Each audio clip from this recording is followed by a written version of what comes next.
Welcome back to the Move podcast. We got a couple of races to cover for you today. I'm JB Hager, and I'll just be lobbing questions at these two guys who know a lot about bike racing. Spencer Martin, who you might know from Beyond the Peloton newsletter and podcast, and Johan Berneel, who you know from racing and director in 13 Grand Tour wins as a director. We'll get into both these races, Catalunya, the Tour of Catalunya, and Gent-Wevelgem in just a second. Before we do that, let's check in with Lance with a couple of messages from our partners. Today's show brought to you by Ventum as well. Now, gee, this is special. You and me are back riding the same bikes. I know, man. I'm excited. I got the man converted. Every year I'm like, man, we spend our whole lives riding the same bike. What are we? Well, except for a couple of those years, but we don't want to talk about those. But how's it been? How's the jump to Ventum? I love it. I did a gravel race with my son last weekend on the GS1, and what a great fun ride. I mean, it's just it really handles the dirt really well. Super compliant, yet very stiff enough to where you feel the bike move when you need it to move. Yeah, I get a lot of questions about both my NS1 and my GS1. The GS1 is just you want a rocket ship of a gravel bike, don't look any further. A special offer from... I'm excited to take that NS1 on the cobbles in Flanders, which Johan and I will talk about later. Well, exactly. We're going to talk about right now. So we have Ventum is offering a special giveaway. So George, you're taking a crew of folks over to the Tour of Flanders. It's going to be you and Liz and Johan. You've got all the special VIP treatment that you guys always get. I don't know anything about that stuff, but you guys are going to be totally taken care of. We got a whole, I guess, from what you told me a minute ago, the damn thing sold out in like half a second. We got a waiting list, but Ventum will be there in full force. They're also giving away a nice little package here. Sign up. Go over to wedo.team, click the Flanders giveaway tab. Takes 1 minute. The last day to enter is April the 2nd. Everybody who signs up everybody who signs up in the drawing for a Ventum NS1, you're also eligible for prizes from Roca, Element, Fidlock, Manscaped, Montcush, The Feed, and Huckberry. All you got to do is head on over to ventumracing.com/themove. Use the code WEDO, W-E-D. Hello, I'm the one who invented the brand. W-E-D-U at ventumracing.com/themove. That gets you 10% off. Today's show also brought to you by HVMN. We talk about it all the time. This is the go-to ketone for this Peloton.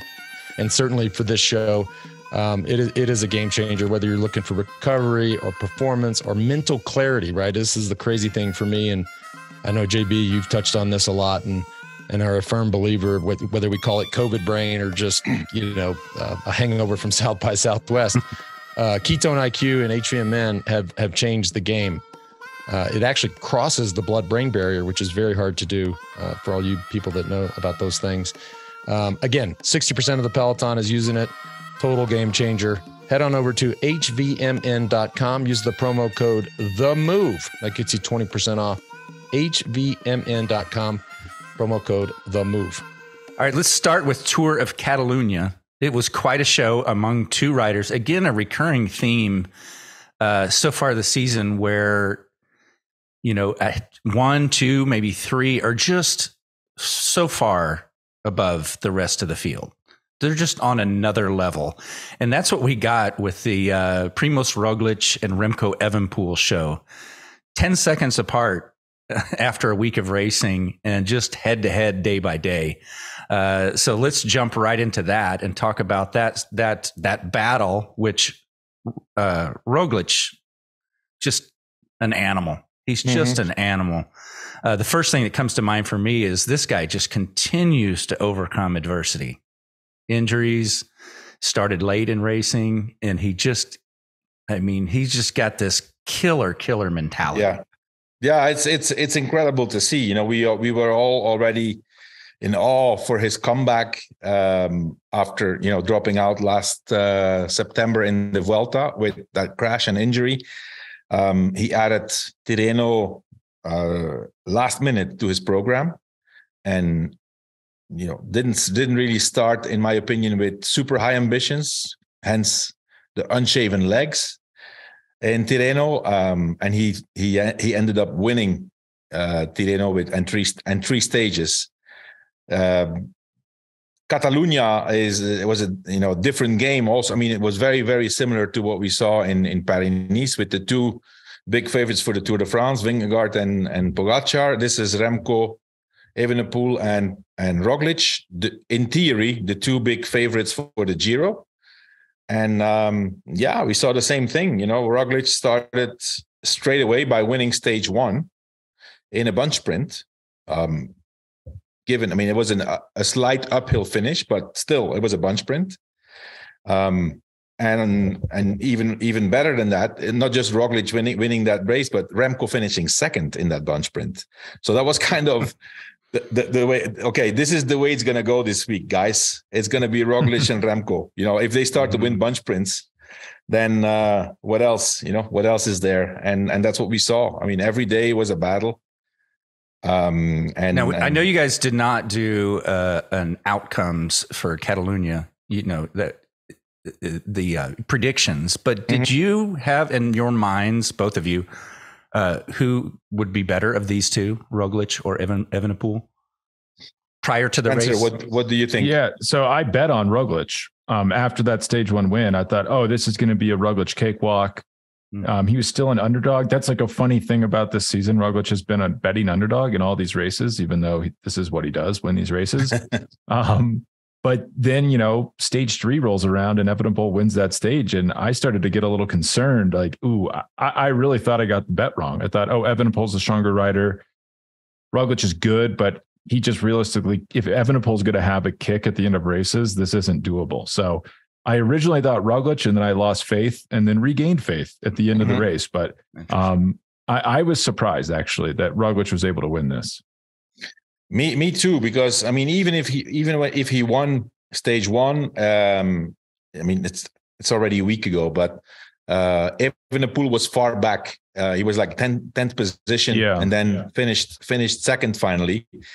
But that was basically a proof that Evenepoel was in and is in great shape. And personally, I think in terms of pure condition and strength, I would say maybe Evenepoel was a bit stronger than Roglič, but he just races completely differently. And Roglič has this dialed down to the detail. Whenever he can, he just follows. He did not have the power or the strength to attack at any point. But just, at the end of stage 5, he did, because he won that stage and took some seconds on Remco. But I personally think Remco was the strongest of the two, but he didn't win. He was beaten by Mr. Consistency and Mr. Meticulous, grinding the seconds, bonus seconds wherever they are, and he's a master at that. Hats off to him. He. Are you saying he's a smarter racer or more patient or more I think experienced? I think he's more zen than Remco.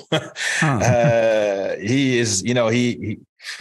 Listen, he already has won a lot of races. Remco also, but Remco still has this incredible, adrenaline and really hunger, and makes mistakes. I think Remco makes mistakes still. And especially when you race against a guy like Roglič and you make mistakes, he is going to make you pay for it.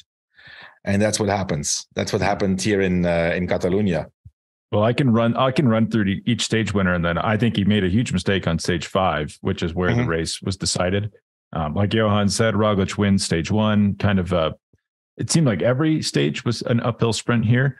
A great course design, no complaints. Stage 2 was the summit finish. Remco let it out from like 2K to go. Seemed not to really mind that there was people on his wheel. I thought he went through the last corner just way too wide, left it wide open inside. Giulio Ciccone comes in, wins the sprint. Roglič gets second, which is key because he picks up more bonus seconds.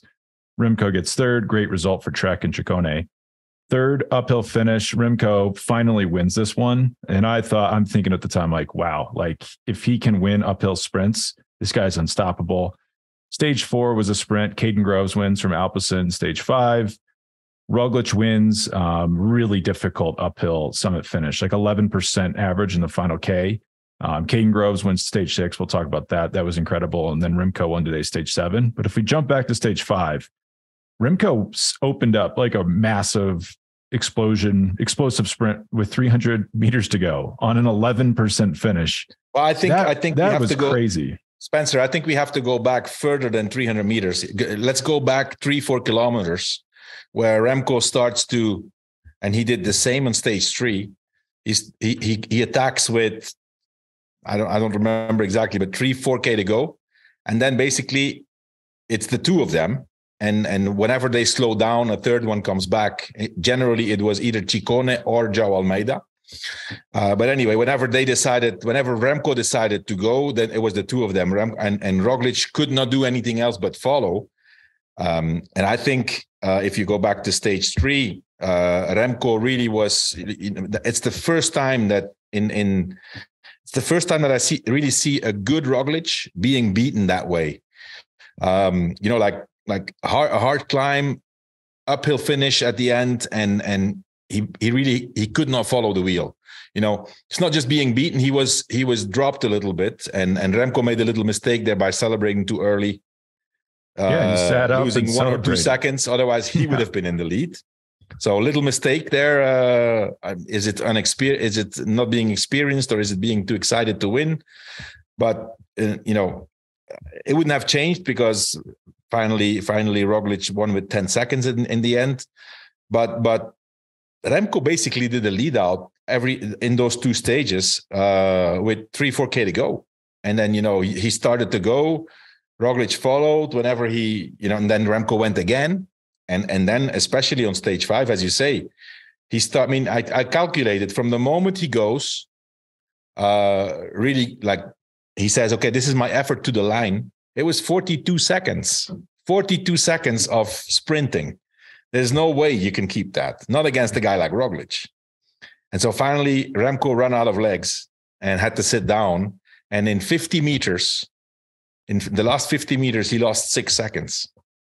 In 50 meters, that's where the race was won by Roglič, right? Yeah, and then Roglič wins the GC by 6 seconds. Yeah. Well, yeah. Exactly. Yeah. So, I mean, if he doesn't, I don't know if he's getting information from the team car or if it's just racing on instinct, but if he just waits, even just marks Roglič, finishes second on the stage, he probably wins the overall of this race. I mean, that was a huge mistake to go that early. Well, I don't know about that, Spencer, because, if you look at today's stage, Roglič didn't sprint. Basically, they made a deal. Once they were together, the both of them, they definitely made an agreement and said, okay, you win the stage. I've been on your wheel for the last 2 days. So hats off to Roglič. That's really a gentleman's gesture to say, okay, I'm winning, I'm winning this bike race. You win the stage. We're all happy.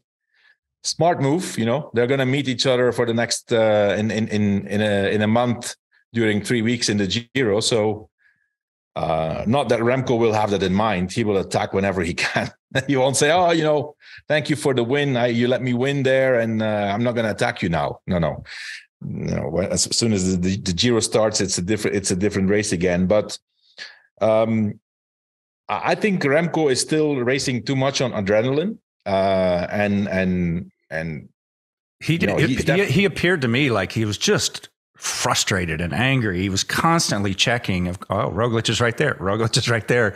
Yeah. And you could just see it in his face that he just was frustration is probably that was yesterday. Yeah. JB, that was a stage where, normally you would never expect something like that from the 2 guys in GC.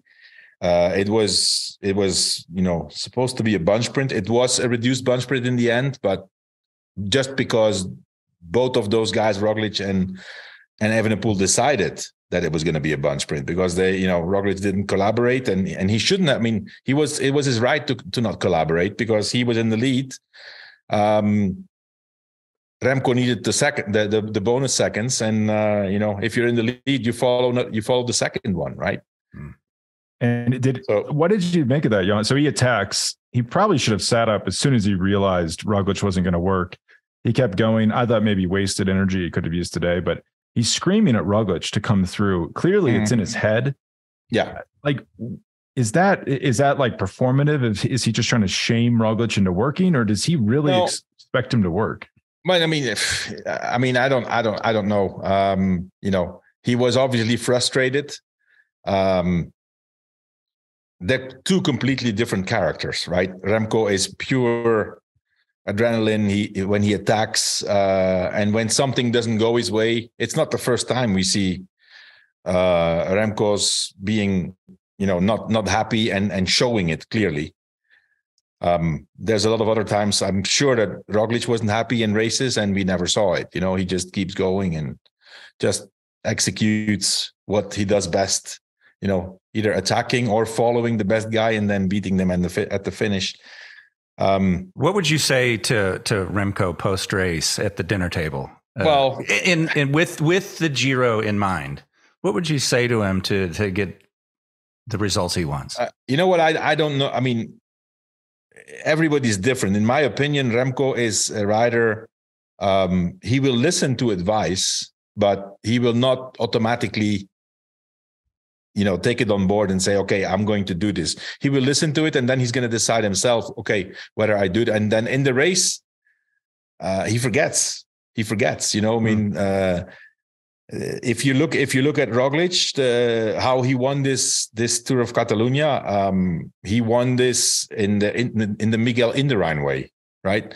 Always being there, going hard when it matters, and then at the end giving the stage away. Remco, on the other hand, raced completely differently. Physically, even if you're stronger, you have to be a lot stronger than Roglič to drop him. And then on top of that, if emotionally you spend energy over 3 weeks, it's going to cost him.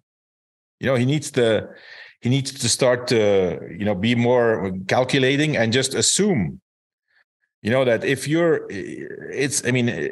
he knows that everybody thinks he's the best, right? I think he is going to be the best at some point in the next few years. He's the best in the world since when he was 16, 17 years old. So then you have to expect that, people are not just going to ride with you and collaborate with you just because you're asking. They're only going to do it if they think that either they can benefit from it or if they can beat you in the sprint, because dropping him is very difficult. So why would you, right? And that's something that I think he needs to. It must be incredibly frustrating, though. If that's one of the disadvantages of being so good. If you're that good, who's going to help you? Who's going to ride with you? If I'm a rider and I can follow a guy like Evenepoel, I'm going to try to, because I'm going to expect him to drop me after every corner. So why would you collaborate, right? Yeah, and if Roglič works with him on stage 6, holds off the sprinters, Evenepoel wins the stage, gets the time bonuses, like Roglič should be fired right there. Like, what are you doing, man? This is the dumbest decision ever. So, it never was going to happen. Evenepoel was also asking on stage 3, which, I thought he was flicking his elbow a little too much, maybe wasting a little bit too much energy. But in that case, it doesn't hurt to ask him to come through. Maybe he will, he shouldn't, but maybe he will. But stage 6, I thought, what type of advice is he get? Is the team car talking to him during this? I don't think he listens to those things. You try, but, and even that decision, even without instructions from the car, from Jumbo, Roglič knows damn well what he needs to do. But I can guarantee you the instructions from the team car in Jumbo were, you do not work together. Just stay on his wheel, let him spend energy. And, we don't, they wanted the bonus seconds to be gone. Right. But there you see how much of a fighter a guy like Evenepoel is, because he rode, I don't know, 25K with Roglič on the wheel. Then he still wins that bonification against Roglič, just like 15K before the finish or something. And then he still sprints and he gets 5th I mean, he was really trying to get bonification. He was trying to get bonification, like being second or third in the stage, and gets fifth. I mean, the risk was there, the risk was there that he could take the bonification, and that was completely against the interest of Roglič and Jumbo-Visma. We'll get to the amazing effort by Caden Groves in a second, and also some unreal statistics on Roglič with 1 week tours. But Johan, this is again a testament to Remco's power.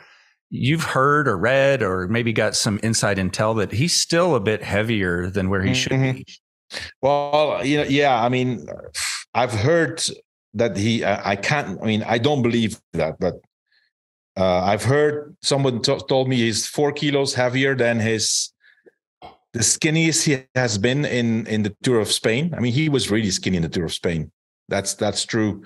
And now he looks fit, of course, and skinny, but to me, 4 kilos is a lot. I mean, if he's 4 kilos heavier and he can get to his Vuelta weight in the Giro, then it's game over. It's like, okay, don't even try anybody else, because he was already going really, really, really hard. I mean, but not just Remco, let's say the first 10 of every stage race uphill finishes, they almost all beat the existing records nowadays. So here again, on stage 3 and on stage 5, the records were broken by a lot, especially on stage 5 by a lot. And on stage 2 also, by the way. But so if you can do that with 4 kilos weight, that's I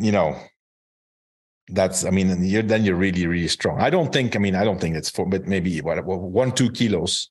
He definitely is not at his race weight. That I know. So he's still going to improve. We'll see. I mean, it's promising for the Giro to see these two guys. I mean, as for now, I haven't seen anybody else who would even be close to them in the Giro. But then again, it's 3 weeks. A lot of things can happen, and these guys are already. And Remco did his first stage race was Argentina. He kind of had a bad experience there at altitude, but then he won the Tour of UAE.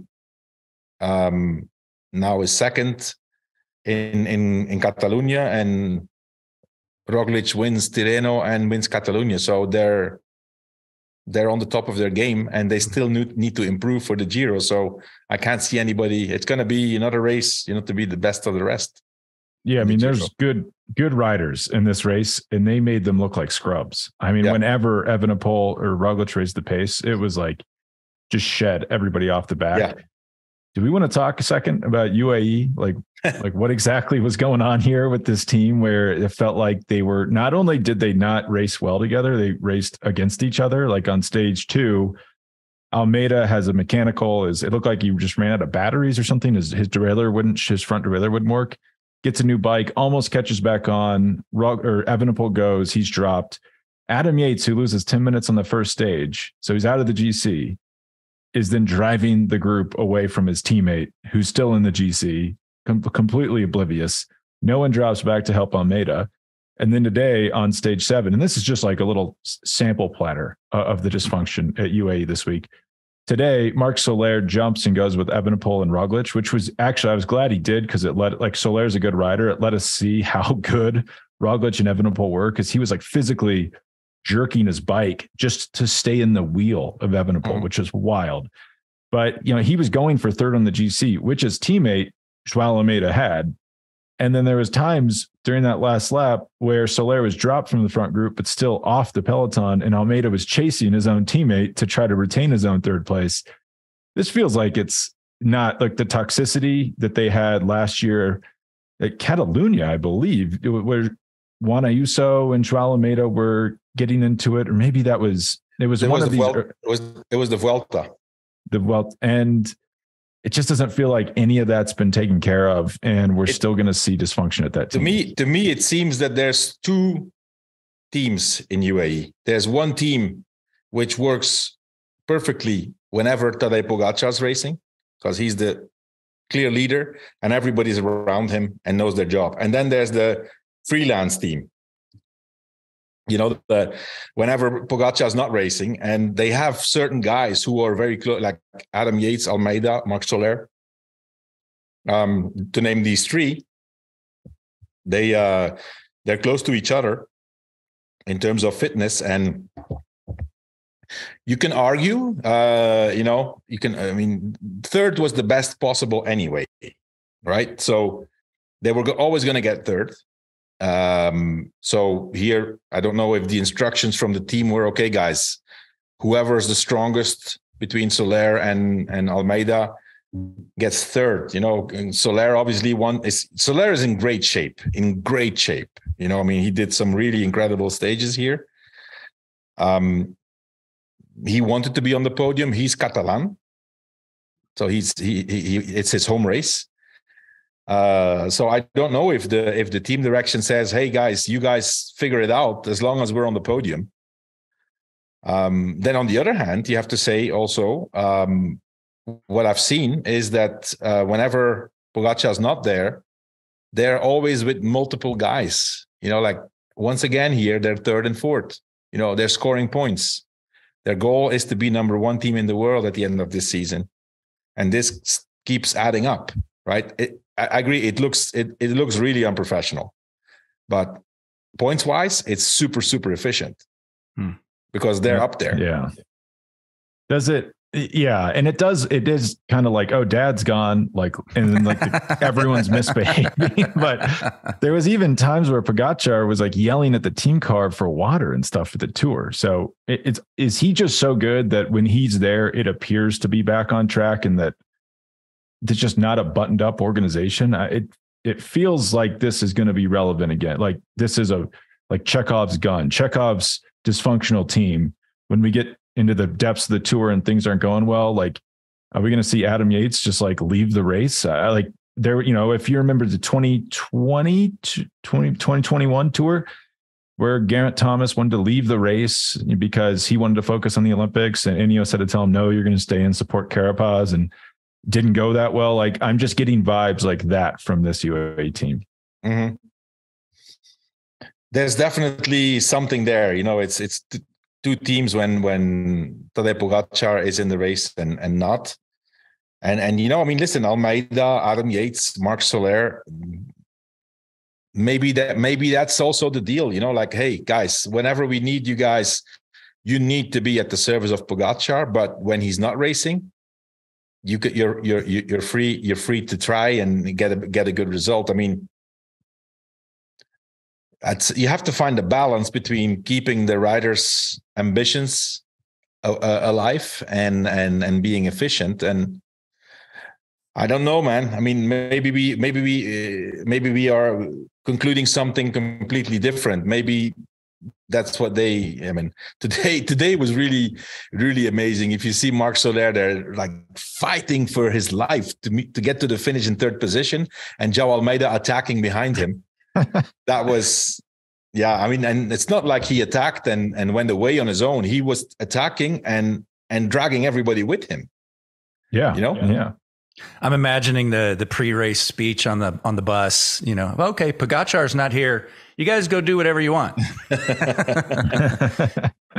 We are going to talk about Caden Groves, who picked up 2 sprint wins, but something very interesting about Roglič. He is his ability with 1 week tours. Break down his palmares on that. Yeah. A part of the 3 Grand Tours, there's the Giro, the Tour, and the Vuelta, 3-week stage races. There's another list. Within cycling, they call it the 7 big ones, which are like the main, most prestigious 1 week races, right? So it's Paris-Nice, Tirreno Adriatico, Tour of Catalunya, Tour of the Basque Country, Tour of Romandy, and then Dauphiné and Tour of Switzerland. Those are like the 7 most prestigious 1 week races. And with this victory now, in Catalunya, Roglič has now won 6 out of 7 of these 1 week stage races.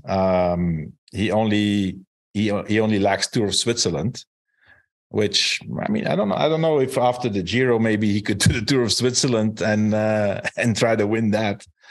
But that's, I mean, that's just a proof of how good a rider he is. You know, I mean, he's just in 1 week stage races where, you know, even if there's a short time trial or even a longer time trial, you know, doesn't really matter. He can win all those races. I don't have the stats on who has done it before. There's a few who've done it before, but not many. I would want to say for sure Eddy Merckx has done it. Maybe not. I mean, I don't know. Maybe not. But yeah, it's quite impressive. You know, and then add to that, you know, 3 times the Vuelta, second in the Tour, and third in the Giro. It's not a bad list to retire with, you know. All right. I want to ask you one more Roglič question. Okay.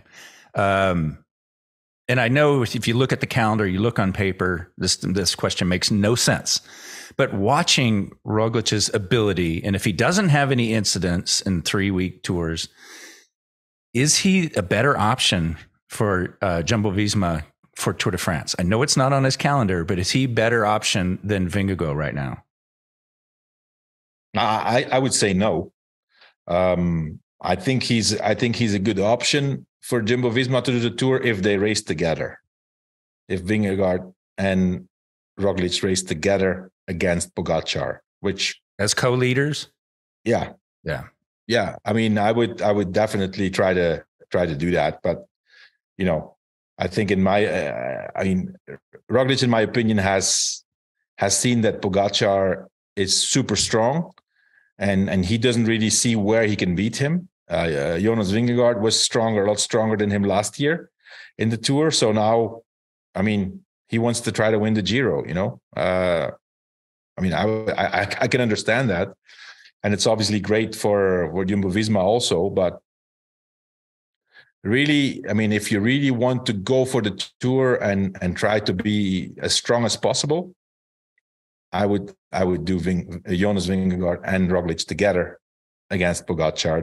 That would be, I mean, listen, last year it worked and Roglič was not even super strong. And he was crucial in that strategy to beat Pogačar that one day in the Alps. So imagine if Roglič is really super in top shape and doesn't have any problems and has no crashes. And I guess Spencer? I guess there's 2 options, two paths to this. Let's say he crashes out first week of the Giro. You know, not impossible. That would actually be ideal for his Tour preparation. Then he rests and recover for the Tour. Also, he could win the Giro. I don't think we're going to see someone win the Giro and win the Tour. No, I don't think that's going to happen. And 98 was a special year. A lot of special stuff going on with Pantani that year, but but we did see, I don't know if this kind of just got glossed over. Tom Dumoulin, I think that was 2018, gets second at the Giro and then got second at the Tour. I mean, so he proved you can do 2 strong rides at those races. Like if Roglič wins that Giro, you know, takes a lot of pressure off his shoulder. He's going to that Tour, with no expectations of being the leader. He's there just as a plan B. I think that could be really good for Jumbo. And I think you could see Roglič getting a pretty good result, you know, working in tandem with Jonas like he did last year. Yeah. Well, maybe he wants to go for the Giro and then try to win the Vuelta, you know. He has already shown he can win the Vuelta. If he would win the Vuelta a 4th time, that would be equaling the record of Roberto Heras. So, I mean, listen, Jumbo-Visma, they have such a strong team that they actually, I mean, to be able to say, hey, you know what, Primož, we don't really need you in July. Just fine, wow, you know, right. Just go for the Giro and then take it easy and then show up in September again, right? That's something. I do think Primož. Sorry, JB. I think he gets in Pogačar's head a little bit, which is almost like his superpower, where just because they're Slovenian, Pogačar still sees him as a rival. Like, he never should have even been responding to those attacks on that difficult day at the Tour last year. But because it's Roglič, Pogačar, it almost like Jedi mind tricks him into following moves he shouldn't. Yeah, that was definitely that, Pogačar.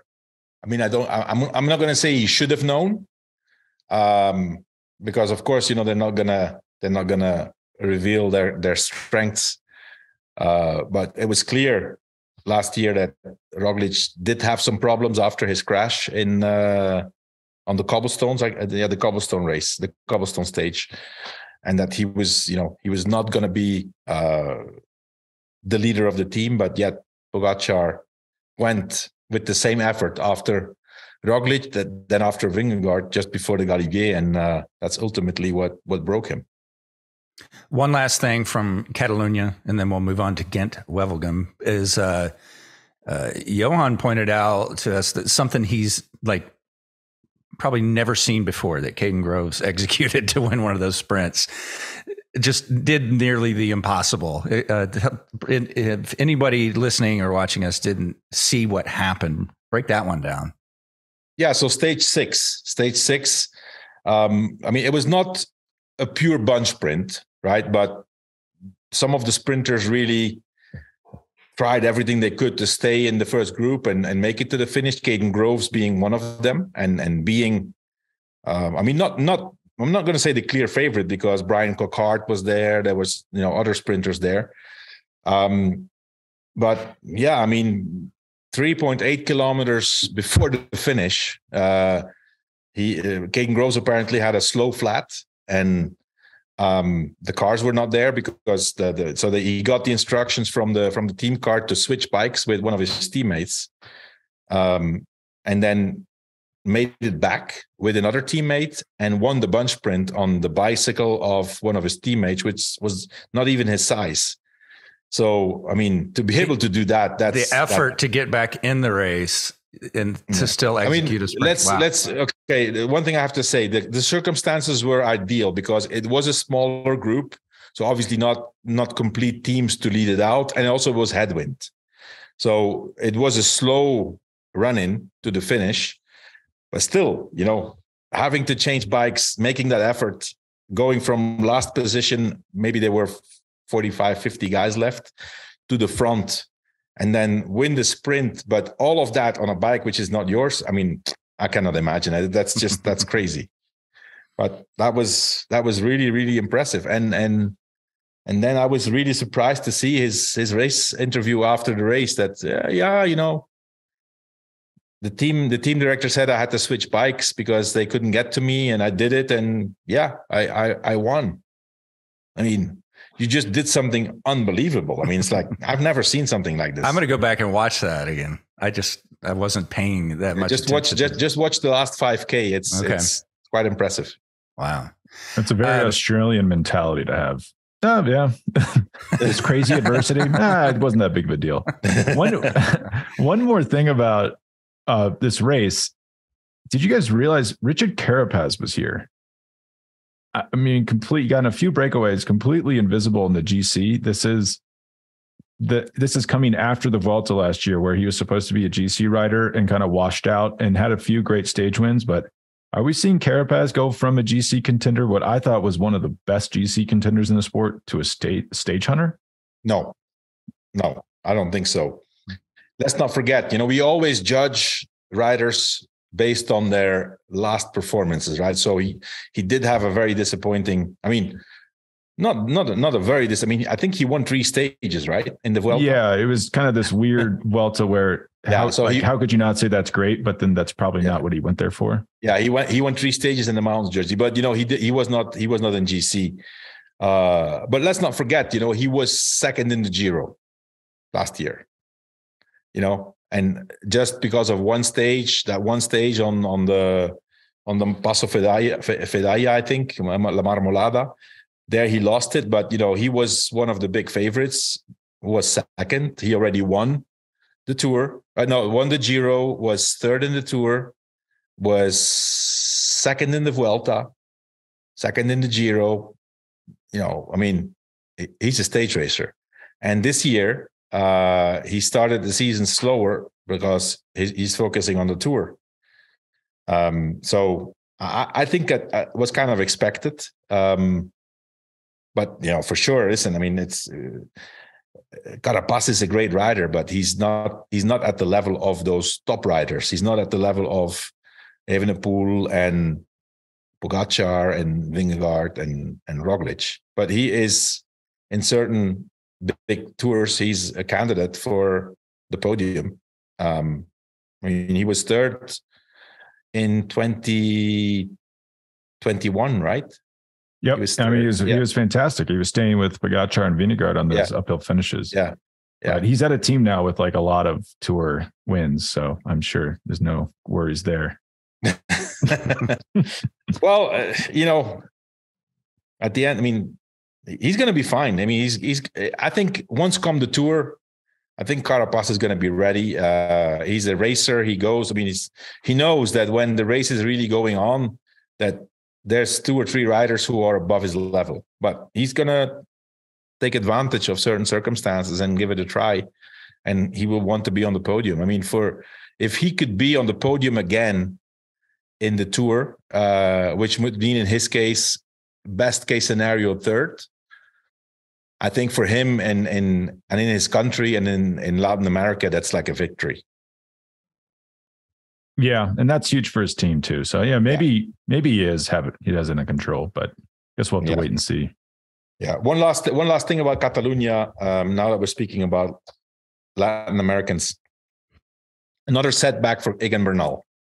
Egan Bernal started here again after having to pull out because of a crash in Tour of San Juan, Argentina. Started here. It was clear that he had, he has a delay in his physical fitness, and started with that in mind, but had another crash on stage 6 and had to pull out again. So another setback, which starts to be, I'm not going to say worrying, but it's definitely not ideal.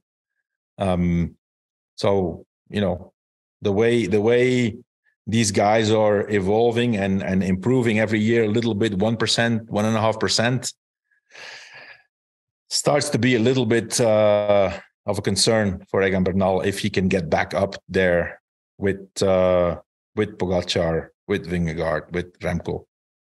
I'm sure you guys are going to go a little deeper on that on La Movida tomorrow. Yeah, for sure. Yeah, for sure. Yeah.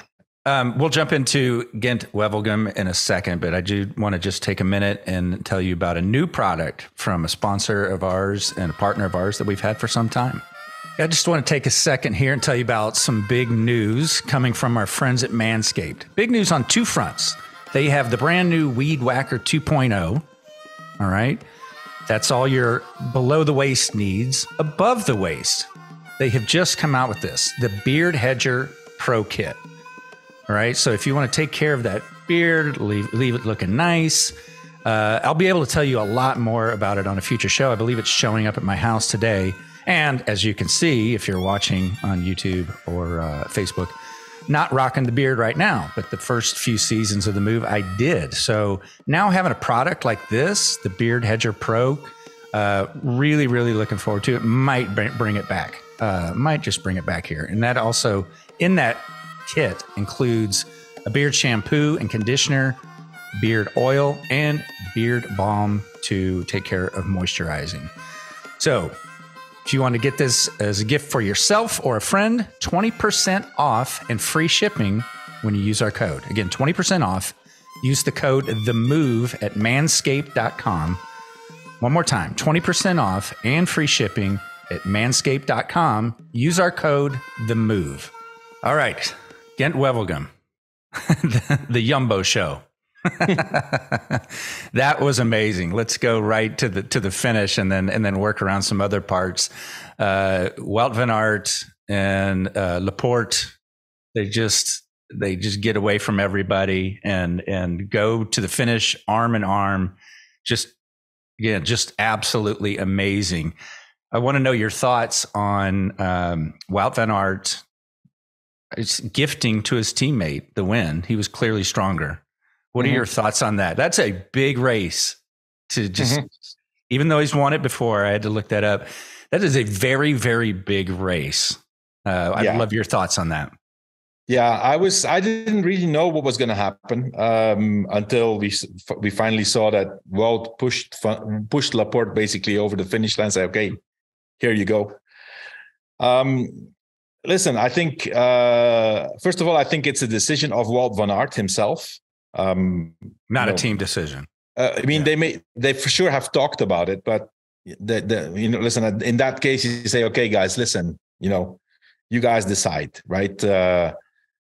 I think it's amazing. First of all, it's amazing to have the luxury as a cyclist, as a champion, to to be able to say, hey, we're here in Gent-Wevelgem, which certain riders winning Gent-Wevelgem is the biggest accomplishment in their career, and he says, hey, here, you can win. That's like the equivalent of going into a club with $100 bills and just because you have so much. Hey, here you go. There you go. So yeah, I mean, that was, but it's also a smart move, he will, I mean, Wout van Aert can ask anything to Laporte now. Anything. That's what I was immediately thinking. I thought Laporte will bury himself in Flanders next Sunday. Yeah. Well, not that he wouldn't do it anyway, but it's just that extra little bit of, that extra 0.5%, and Laporte, I mean, I have to say Laporte is on an unbelievable level. I mean, he's stronger than last year. He was the second strongest rider in the race for sure. But the first time, when they went away with him and Van Aert on the Camelberg, he was, I'm not going to say comfortably, but he could follow Van Aert. Nobody else could. I mean, it was once again, them on a certain level, and then both of those guys just riding away 2 minutes from the rest of the guys. That was just crazy. That was, I mean. It's not like Laporte was just sitting on the wheel of Van Aert, right? He was whenever Van Aert wanted a pull, he took a pull. So I think he deserved that, and it's a testimony to the winning mood in that team. And man, if they have no bad luck in Flanders, it's gonna be so difficult that a Jumbo rider doesn't win. For now, there's been 4 cobbled classics. It started with Omloop, Nieuwsblad, and Kuurne the day after, then E3, and now Gent-Wevelgem. All 4 cobbled classics were won by a Jumbo rider. Wow. Did you see, guys, Van Aert dropped Laporte on, I think it was the last pass of the Kimmelberg, and waited for him. Yeah, that was, I've never seen that. Yeah, but that he had to do that. I mean, that was his insurance. I mean, he was going to lose. I mean, and Laporte knew that he had to stay as close as possible to Van Aert. They already had over a minute then, right? So if you look at Van Aert went, but he didn't go full. Dropped Laporte, and Laporte went full and was not that far behind. But losing those 5 or 10 seconds. Compared to having a guy who can, it was still more than 30K to go and very windy. That was definitely the plan. And I have to say, Laporte did an amazing job there by not getting dropped further back than because as soon as Van Aert was on the top, he was back there. He was back, completely gassed for sure, but he was there. What would his Wout van Aert's chances have been percentage-wise without Laporte, had he not waited up and tried to go on his own? 50%? I'm going to say 30%? I'm going to say 100%. Yeah, I think he would have had it. he would have still had it. He would have. The way he was riding today, even if Laporte is not there, he's going to the finish. If you see the dead bodies behind, and whenever there was 2 or 3 riders pulling really fast, you saw guys. I mean, one of the big favorite of the race, Jasper Philipsen, getting dropped in the crosswinds on the flat is a proof that, listen, 260 kilometers in the rain and in the wind, it takes a lot out of you. And to me, it was remarkable to see I mean, I'm not going to say they were fresh, right? But the relatively freshness of those two Jumbo-Visma riders, and then how tired everybody was in the second group. The contrast was remarkable. But should we talk about kind of the trap they laid for everyone and why it makes it hard to imagine them getting beat? Which, of course, now that we've said it, they'll probably get beat at Flanders, but it seems overwhelming because they had Laporte and a few other riders in this really, really strong group off the front with between like 80 and 60K to go. That like Van Aert was sitting at the back of that peloton, like just getting stuff from the car, relaxing. I think it was Soudal. It was hard to kind of identify everyone with the rain jackets on. I think it was Soudal Quickstep working on the front because they had missed that move. Soudal, but they ran out of guys. And luckily for Soudal, they got Groupama FDG, had missed the move. And so, it was dark blue jerseys. So, Soudal and FDG. But I think personally, that was actually, obviously it's the tactic to be in front and put the pressure on other teams. But that was a bigger risk to not win the race for Jumbo-Visma, to have those two. I mean, they did have Olaf Kooi in front, super fast guy. Yeah. It was. I mean, if you look at it on paper, it's a great situation. But still, I mean, there was other guys there. There was Mohoric, there was Pedersen, there were strong riders. So there was not a guarantee to win, but they put the pressure on, and basically everybody was run out of legs already before the second time up the Camelberg, and that's when Van Aert and Laporte went, and nobody had an answer. They were all. I guess done. We perceived it to be risky, but. Since Laporte was in that move, they clearly know that like they must have had confidence in him that, Pedersen is there, Mohoric is there, but this guy's better than those guys. And probably he was, because the commentators on Eurosport were saying, people just missed the move on the Kimmelberg. It's like, no one saw Van Aert going and thought, I don't know about this. Like nobody could have been there. They would have been Nobody there. Missed their legs ran out of power. That was. Nobody missed the move. They were just, going to the front and riding away.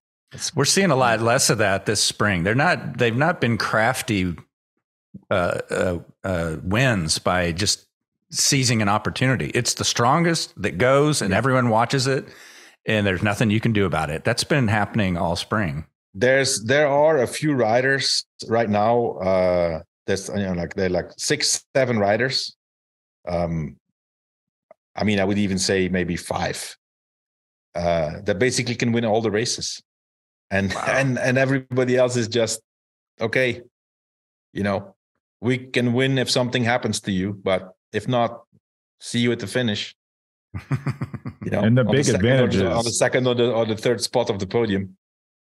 If you have 2 or 3 of those 6 on your team, like wow, like you're going to be hard to beat, which is the position Jumbo's in. Exactly. I mean, they have.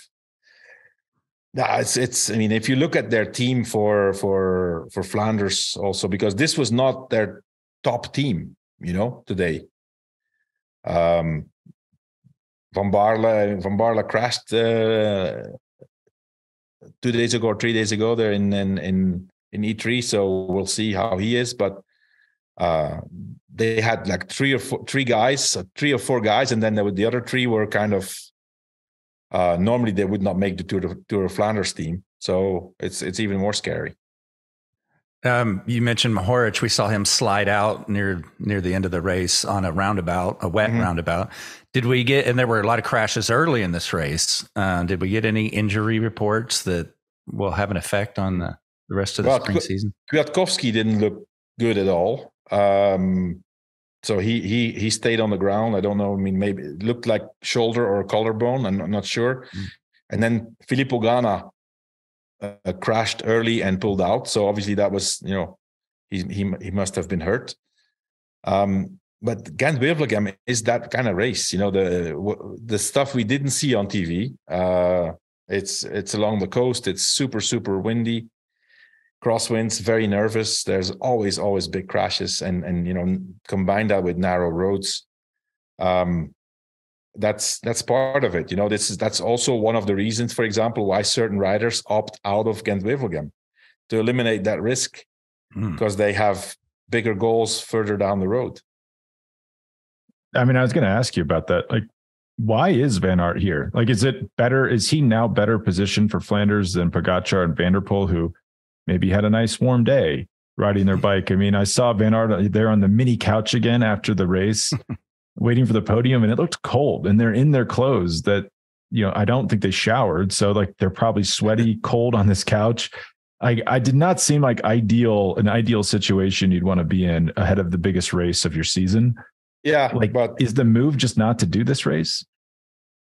Listen, normally I think now the way the calendar is decided, I think it's perfectly valid to do it, because, it's this weekend, and then you have the next week you have Flanders. A few years, like, I don't know, 7-8 years ago, I think they changed it.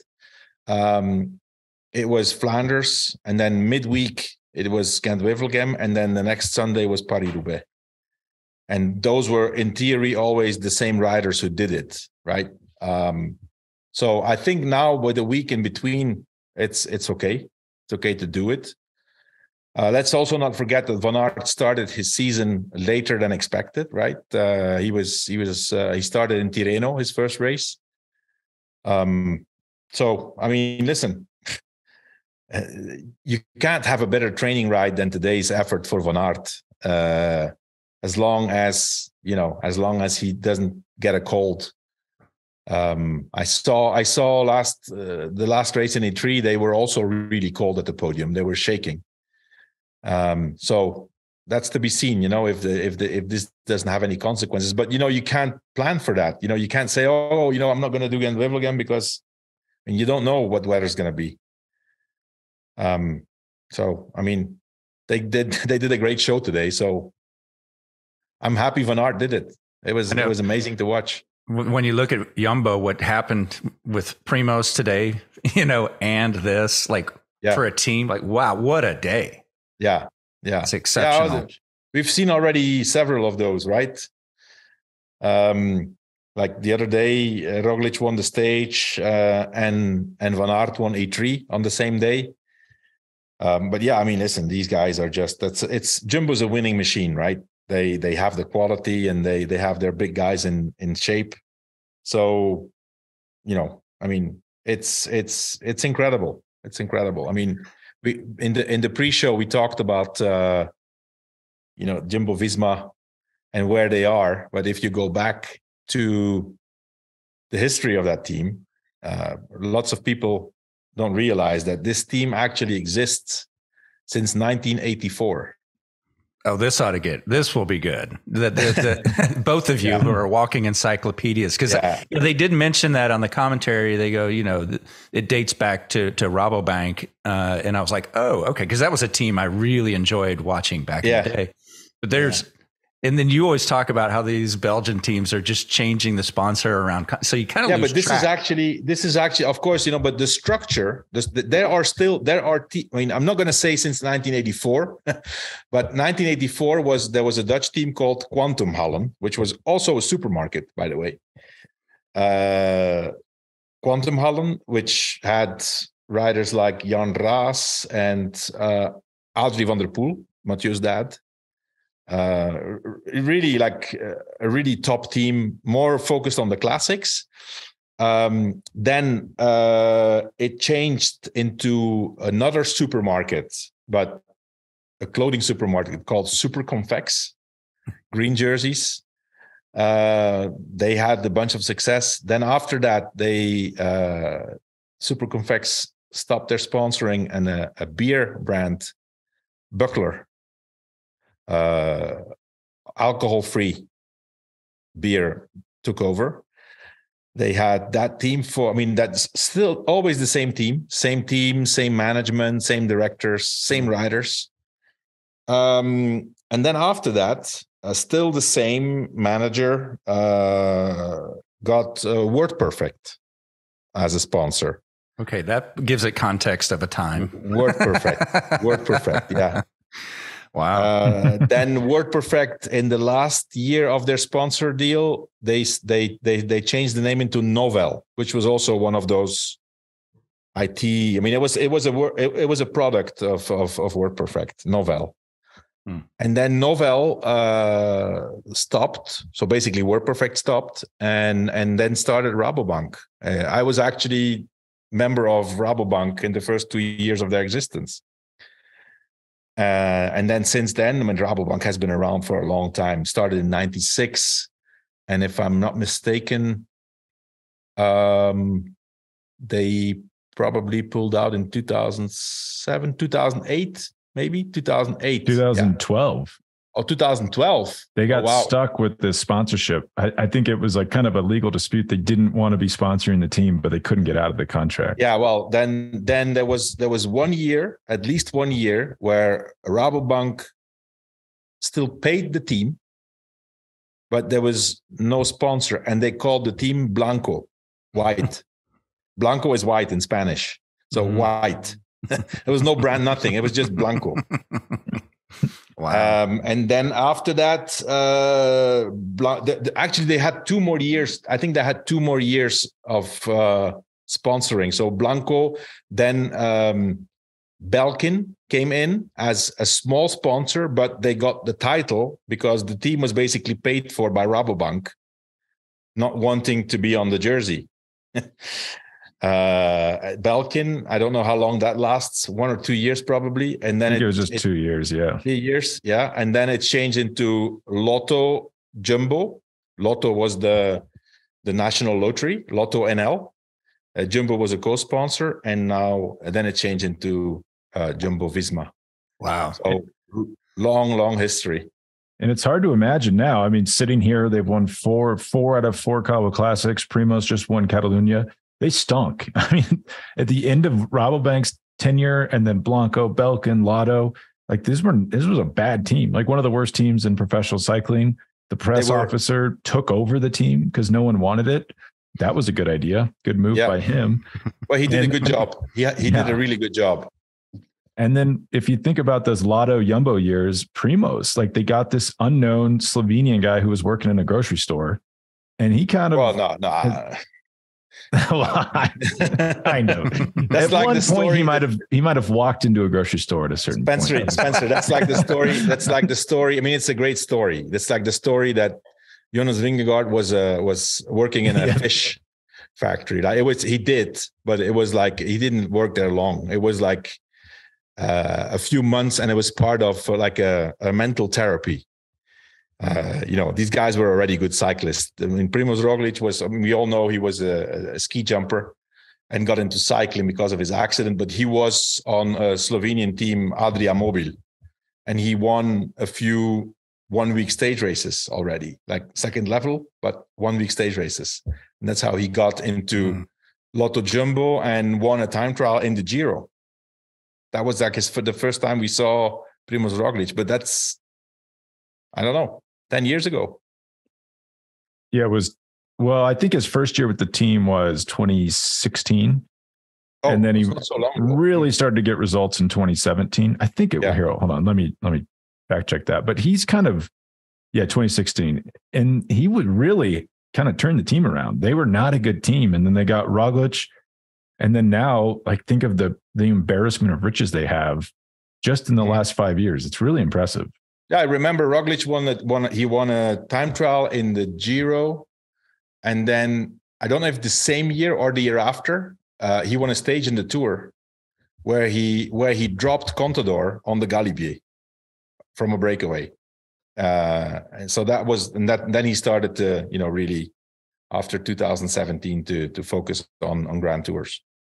I think that was the year after. I think he won the Giro stage 2016, Tour stage 2017. Yeah.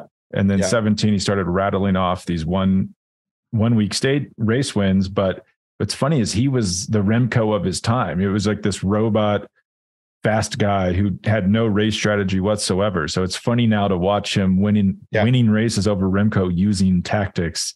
Like he's come a long way in that time. It's amazing. It's amazing. For a guy who was used to fly in the air with skis attached to his feet, it's not a bad change.